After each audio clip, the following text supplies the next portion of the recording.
This is David with High Performance Stoicism. I want to talk to you about this topic. Stoicism is mental health. What I mean by that is, by practicing Stoicism, you will improve your mental health, no matter what state your mental health is in right now. Now, for the sake of clarification, I should say at the outset, if you believe you have a mental illness, you should seek professional help. Go to a qualified psychotherapist.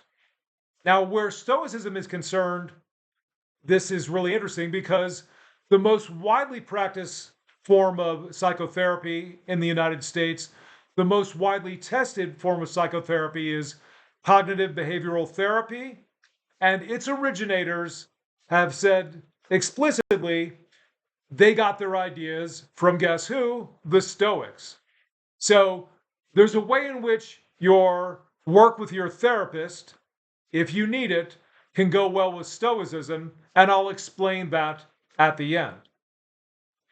Now, the goal of Stoicism is to live according to nature, otherwise put, to become virtuous. So, what does it mean to become virtuous in terms of mental health? Well, one of the problems with our understanding of virtue in 2025 is that we think of it as an exclusively moral thing. That's not the way the ancients, that's not the way the Stoics saw it at all. In fact, even in Aristotle, his view is a good man is one who is fully functioning.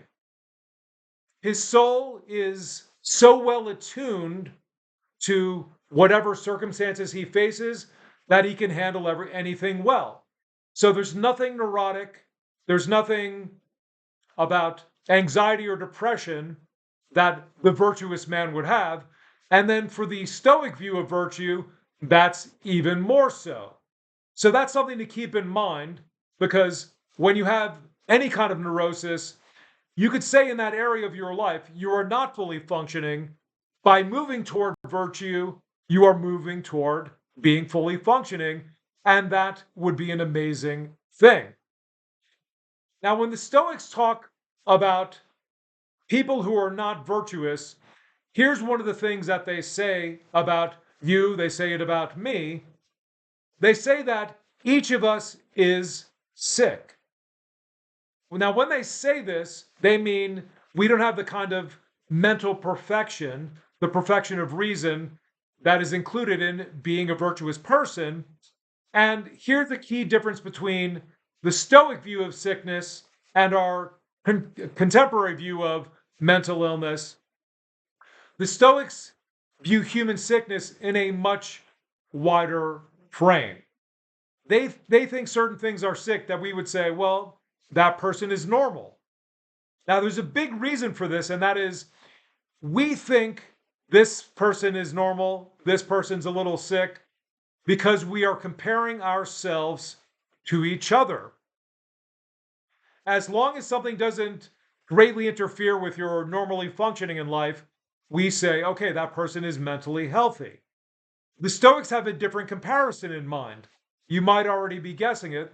The Stoics compare each one of us to the person who is virtuous, to the person who is fully functioning. So it's important to keep in mind the Stoics are treating a wider range of what we could call mental illness than we are.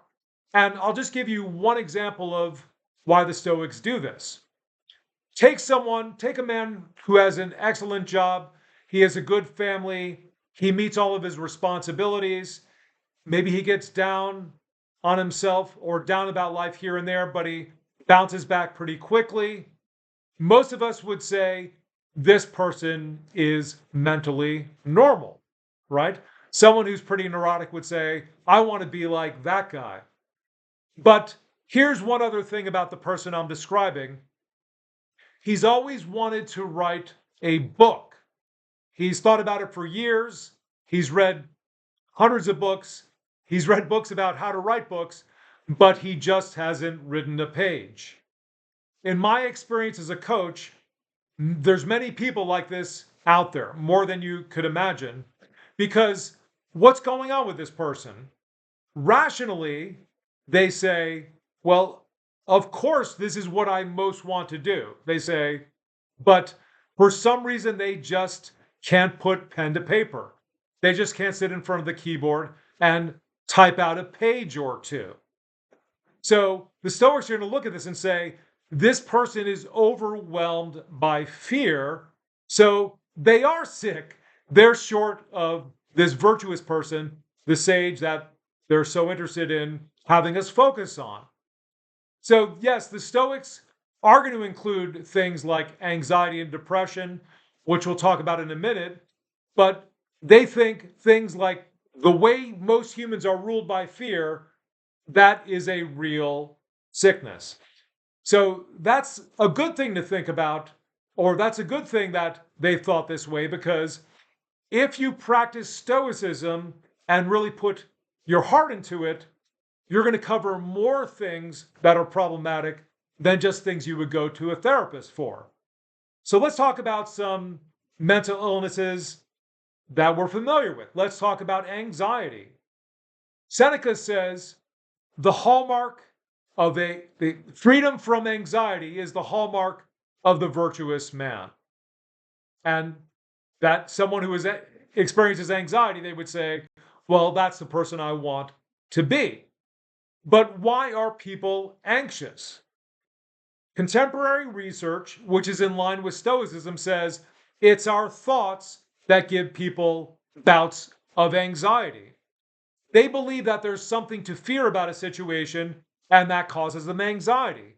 That causes panic attacks when people really believe something is happening, which they are not sure of in reality, but they're convinced of it. That's what causes anxiety. It's our thoughts about things, it's fear. What about depression? What causes that? Well, let's go to cognitive behavioral therapists again. What they say causes depression is our thoughts. So they agree with the Stoics. And cognitive behavioral therapists have a bunch of what they call cognitive distortions that we fall under that make us depressed. And so let me just give you a little example of someone who builds up depression, and this is a typical day of theirs. So they do a number of things in their day. They get ready for work, they go to work, they do a good job at work, and then let's say they promise something for someone, say their spouse, and they mess it up. They forget to do it. Here are the kind of thoughts that will make someone depressed or someone not depressed. So they don't pick something up from the store that they promised to do, okay, and they said, I'll surely do it today. So here are the cognitive distortions or faulty thoughts that can make a person depressed. One of them is all or nothing thinking. So by making this mistake, they say, I suck, I am the worst. Because either I'm a good person who does everything right, or I'm a bad person, I'm someone who sucks. And they might also say at this same occasion, I never do anything right. They may say that to themselves, and they believe it. That's what cognitive behavioral therapists, they call that overgeneralization. And another cognitive distortion is discounting the positive. So in the story I gave, they do everything right every day, the whole day before this.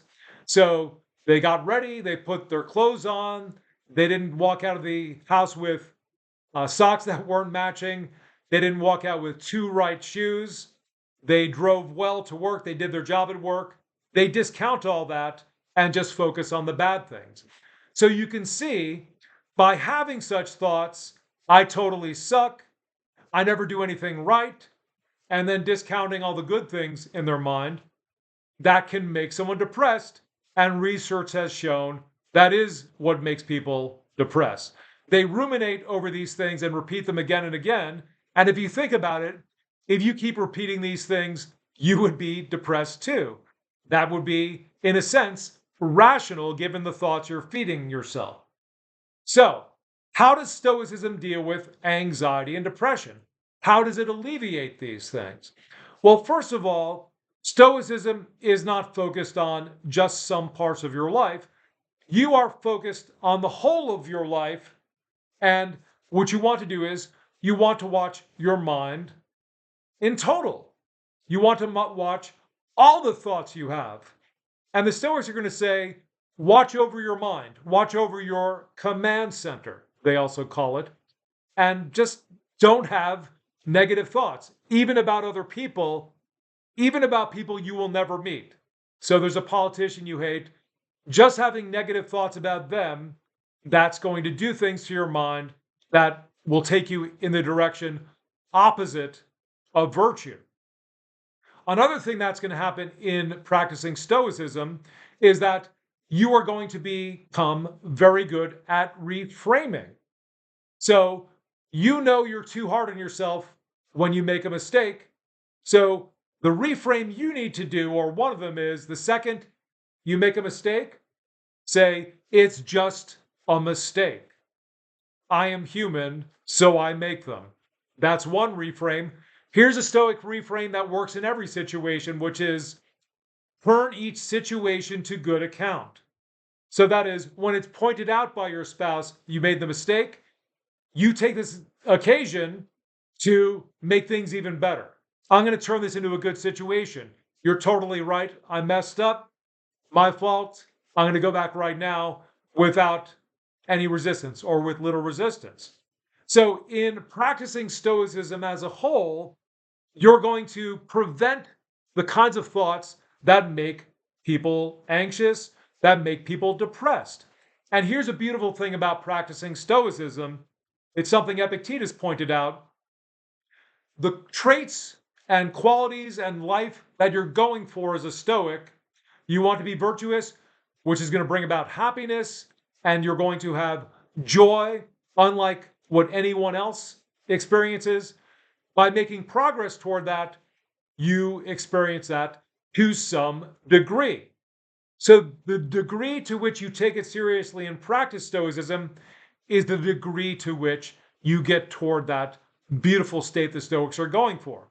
Now, let me connect what I said at the beginning, going to a therapist, which is for things like depression, anxiety. Those are the people that are going to help you the best. But doing this can nicely be paired with Stoicism in the following way. When someone goes to a therapist, what are they talking about the whole time? They're talking about their problems. Okay, that's as it should be. By practicing Stoicism, pairing it with some kind of psychotherapy, here's what you're going to be doing. You have a positive program. There's something you're going for every day. You know, if you've ever been depressed, this is something good for you, and you can apply Stoic practices, you can apply Stoic techniques and the precepts at almost any situation to improve how you respond and keep those negative thoughts at bay. So give yourself an ideal. Give yourself something to shoot for every day. Give yourself some training that can make every day exciting. And that gives you a positive program to improve your mental health. And you'll see that doing that with your mental health practice will make your mental health accelerate even more. So that's it for my talk. Give me a like, subscribe, give me a comment, and we'll see you in the next video.